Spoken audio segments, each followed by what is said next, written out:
Haleluya, puji Tuhan. Selamat pagi, damai sejahtera untuk seluruh jemaat yang dikasihi oleh Tuhan Yesus Kristus. Kembali kita akan mendengarkan firman Allah pada saat ini. Sebelum itu mari kita satu di dalam doa. Bapa yang baik, dalam nama Yesus terima kasih buat penyertaan Tuhan dalam kehidupan kami dari malam hingga pagi ini. Sebelum kami menjalani aktivitas di sepanjang hari ini, kami rindu mendengarkan firman Allah. Kiranya Engkau mengurapi firman yang akan disampaikan oleh hamba-Mu. Kami siapkan hati dan pikiran kami untuk mendengarkan firman Allah dalam nama Yesus. Haleluya. Amin. Puji Tuhan.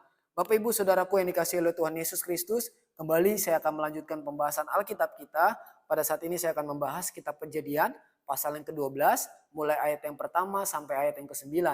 Dan firman Allah pada saat ini saya beri judul Panggilan Allah. Nah, saudaraku yang dikasihi oleh Tuhan Yesus Kristus, di sini kita bisa belajar bagaimana Allah pertama kali menampakkan diri dan berfirman kepada seseorang, yaitu kita belajar saat ini adalah Abram. Ya, Abram menerima panggilan Tuhan, Abram menerima firman yang langsung daripada Tuhan. Nah, ketika Abram menerima firman dari Tuhan ini, Abram sedang berada di kota Haran, saudara, bersama dengan sanak saudaranya. Nah, di sini kita bisa belajar apa firman Tuhan, yaitu Allah menyuruh Abram pergi dari negerinya, dari sanak saudaranya, dari rumah bapaknya. Jadi Allah menyuruh Abram pergi ke suatu negeri yang tidak dijelaskan, tetapi ada tujuan Tuhan di sana. Ya, tetapi ketika Allah menyuruh Abram pergi, ada sebuah jaminan yang Allah berikan kepada Abram, yaitu apa? Kita bisa melihat ayat yang kedua dan sampai ayat yang ketiga. Di situ ada berkat-berkat Tuhan yang Allah berikan, yang Tuhan berikan ketika Abram berani melangkah ke depannya. Ketika Abram berani melakukan firman Allah. Jadi kita bisa melihat bagaimana ada jaminan firman Tuhan, ada jaminan berkat ketika Abram berani melangkah ke depannya. Nah, sekarang kita akan belajar apa kira-kira respon Abram ketika menerima panggilan Tuhan ini. Apa yang menjadi respon Abram ketika suara Tuhan, panggilan Tuhan ini datang dalam kehidupan Abram. Nah, yang pertama respon Abram adalah dia taat. Nah, kita bisa melihat ayat yang keempat, saudara. Lalu pergilah Abram seperti yang difirmankan Tuhan kepadanya. Ya, respon pertama ketika Abram menerima panggilan dan firman Allah, dia taat. Dia melakukan tepat seperti yang Allah firmankan kepadanya. Abram tidak tawar-menawar, Abram tidak menggerutu, Abram tidak melawan Tuhan, tidak tawar-menawar, tetapi Abram tepat melakukan seperti yang Allah firmankan. Seringkali dalam kehidupan kita, ego kita, keinginan daging kita selalu bertentangan dengan apa yang menjadi keinginan Tuhan, saudara. Ketika Tuhan bersuara, ketika Tuhan berfirman, seringkali ego kita ini bertentangan, saudara. Tetapi di sini kita bisa belajar bagaimana belajar dari Abram, bagaimana ketika Abram berani taat, ada berkat Tuhan yang datang dalam kehidupannya. Ketika Abram taat menerima panggilan Allah, maka ada berkat-berkat yang melimpah yang Allah sudah sediakan dalam kehidupannya.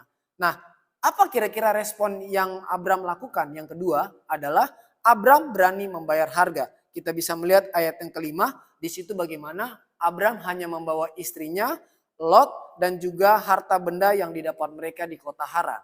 Nah, di sini kita bisa melihat bagaimana Abram berani membayar harga, meninggalkan zona nyamannya dia, meninggalkan sanak saudaranya, meninggalkan rekan-rekannya untuk pergi ke suatu negeri yang belum pernah ia tuju, yang belum pernah ia lakukan perjalanan ke sana, tetapi Allah yang menyuruh mereka ke sana.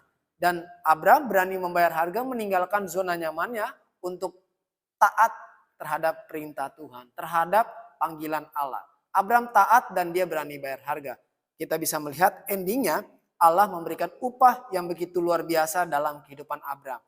Kita bisa melihat dalam Injil Matius pasal yang ke-19 ayat yang ke-29. Firman Allah katakan demikian. Dan setiap orang yang karena namaku meninggalkan rumahnya, saudaranya laki-laki atau saudaranya perempuan, bapak atau ibunya, anak-anak atau ladangnya, akan menerima kembali 100 kali lipat dan akan memperoleh hidup yang kekal. Di sini kita bisa melihat bagaimana ketika seseorang berani membayar harga untuk mengikut Tuhan, untuk taat dalam panggilan yang Allah berikan dalam kehidupannya, maka Allah perhitungkan semuanya. Allah akan ganti semuanya berlipat kali ganda. Ya, jadi di sini kita bisa melihat bagaimana ketika kita mengikut Tuhan tidak akan pernah sia-sia saudara. Akan Tuhan ganti setiap jerih lelah kita, setiap jerih payah kita saudara. Jadi dua hal yang bisa kita pelajari kiranya juga dapat bisa menjadi pedoman dalam kehidupan kita, dapat menuntun kehidupan kita. Ketika Allah berfirman, ketika Allah memanggil kehidupan kita, kita harus taat dan kita harus berani bayar harga. Puji Tuhan, Tuhan memberkati. Mari kita satu di dalam doa. Bapa yang baik, dalam nama Yesus, terima kasih buat kebenaran firman-Mu yang sudah menegur setiap kami, yang sudah menasehati setiap kami. Ajar kami Bapa untuk kami berani taat, melakukan kebenaran firman Allah. Ajar kami juga untuk berani membayar harga ketika kami mengikut Tuhan. Terima kasih Bapa, sebentar kami akan melangkah di hari yang baru. Kiranya Engkau memberkati kami dengan berkat jasmani dan rohani yang melimpah. Terima kasih Bapa, dalam nama Yesus kami sudah berdoa dan mengucap syukur. Dalam nama Yesus, haleluya, amin. Puji Tuhan, selamat pagi, selamat beraktivitas. Tuhan Yesus memberkati. Immanuel.